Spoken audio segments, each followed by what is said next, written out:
महात्मा गांधी कौन थे? क्या सच में वो भारत के राष्ट्रपिता थे या उन्हें पाकिस्तान का पालनहार होना चाहिए था? क्या जो गांधी जिंदगी भर हिंदुओं को मुसलमानों से पिटवाते रहे, हिंदुओं को कायर और कमजोर बनाते रहे और मुसलमानों को उनके आतंकवाद के लिए बढ़ावा देते रहे, आखिर वो हिंदुओं के लिए पूजनीय कैसे? क्यों उन्हें भारत का बापू कहा जाता है? असल में तो वो पाकिस्तान के अब्बू होने चाहिए थे। ये सुनकर यकीनन लाखों दर्शकों के खून में उबाल आ जाएगा, लेकिन आपसे एक रिक्वेस्ट है कि चंद मिनटों की ये वीडियो देखने के बाद खुद तय कीजिएगा कि क्या सच में महात्मा गांधी उस सम्मान के लिए रत्ती भर भी काबिल थे जो उन्हें भारत के लोगों ने दिया।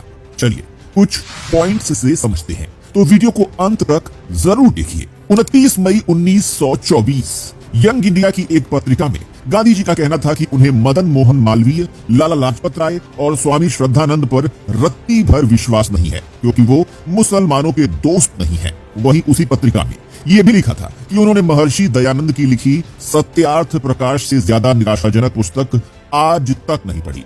वहीं सत्यार्थ प्रकाश के बारे में वीर सावरकर का कहना था कि ये ग्रंथ हिंदुओं की ठंडी रगों में गर्म खून का संचार करने वाला है। उसी सत्यार्थ प्रकाश को पढ़कर राम प्रसाद बिस्मिल जैसे हजारों नौजवान स्वतंत्रता सेनानी बने।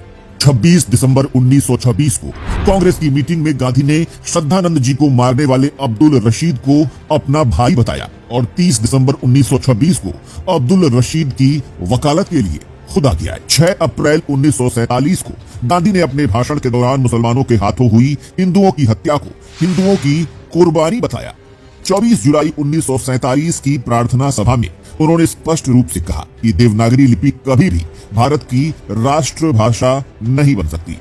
23 सितंबर 1947 को महात्मा गांधी ने पाकिस्तान में बचे हुए हिंदुओं के भारत लौटने पर बयान दिया कि उन्हें पाकिस्तान में रहकर मर जाना चाहिए था, न कि हिंदुस्तान में वापस लौटकर आना चाहिए।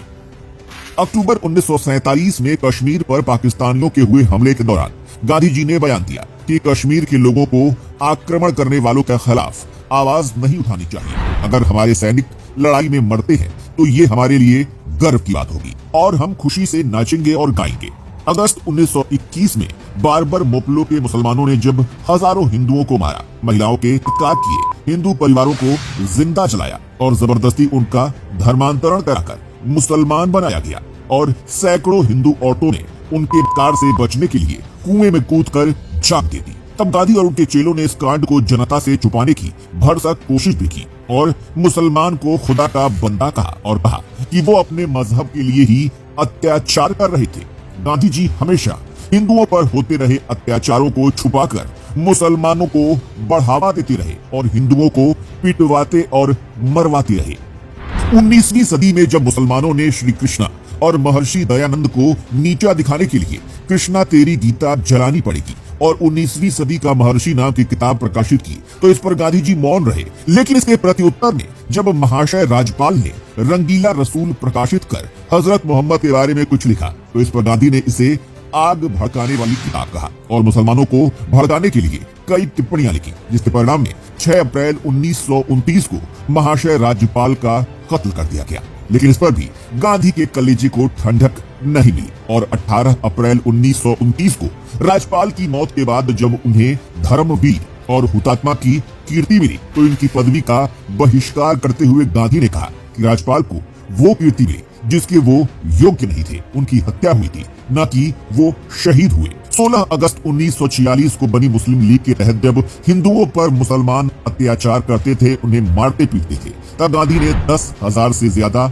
मरे हुए हिंदुओं की हत्याकांड की निंदा करने के बजाय कांग्रेसी हिंदुओं को जबरन धमकाया। कुछ समय पहले तब गांधी कहते रहे कि पाकिस्तान मेरी लाश पर बनेगा, फिर खुद ही पाकिस्तान और हिंदुस्तान का विभाजन करते हुए बयान देते हैं कि जो जहां है वहीं रहे और इस तरह पाकिस्तान में हजारों हिंदुओं की बेदर्दी से हत्या कर दी गई। लेकिन इस पर भी गांधी मौन रहे। इसके अलावा 12 जनवरी 1948 में गांधी ने उपवास शुरू किया जिसमें उनकी मांग थी कि हिंदू लोग मुसलमानों पर हमले न करें, मुसलमानों को हिंदुओं के साथ भारत में रहने दिया जाए। भारत में रह रहे जो मुसलमान पाकिस्तान वापस चले गए हैं उन्हें वापस बुलाया जाए।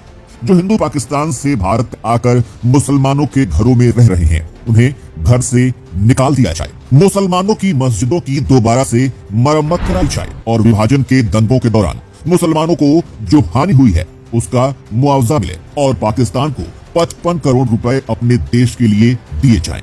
और इस अनशन के बाद पाकिस्तान से लौट कर आए हिंदुओं ने जिन मुसलमान की खाली की गई मस्जिद में शरण ली थी उन्हें 1948 की जनवरी की कड़कड़ाती ठंड में घसीटकर मस्जिदों से बाहर निकाल दिया गया। गांधी की मांग पूरी करने के लिए उन्हें सड़क पर बेदर्दी से फेंक दिया गया और पाकिस्तान को 55 करोड़ रुपए भी दिए गए, जबकि उस समय भारत की खुद की आर्थिक स्थिति बहुत अच्छी नहीं थी। आप बताइए कि जो गांधी पूरी जिंदगी मुसलमानों के पक्ष में लड़ते रहे, उनके हक के लिए बात करते रहे और हिंदुओं को हर कदम पर झुकना सिखाते रहे, मुसलमान के हाथों हिंदू महिलाओं का अपहरण बलात्कार करवाते रहे, क्या वो गांधी हिंदुओं के बापू कहलाने के लायक हैं? क्या उन्हें भारत में राष्ट्रपिता का दर्जा मिलना चाहिए? क्या वो वास्तव में पाकिस्तान के मौलानाओं से कम है? क्या उन्हें पाकिस्तानियों का अब्बू मियां नहीं कहा जाना चाहिए? ये वो सवाल है जो इतिहास की किताब में गांधी को महात्मा बनाने के चक्कर में दबाकर रख दिए गए। लेकिन अब समय आ चुका है कि भारत के हिंदुओं को जागना होगा और अपने हक के लिए लड़ना होगा। अगर आप हमारी बात से सहमत हैं तो कमेंट सेक्शन में बताएं और ऐसे ही लेटेस्ट अपडेट्स के लिए पेज को फॉलो करना ना भूलें।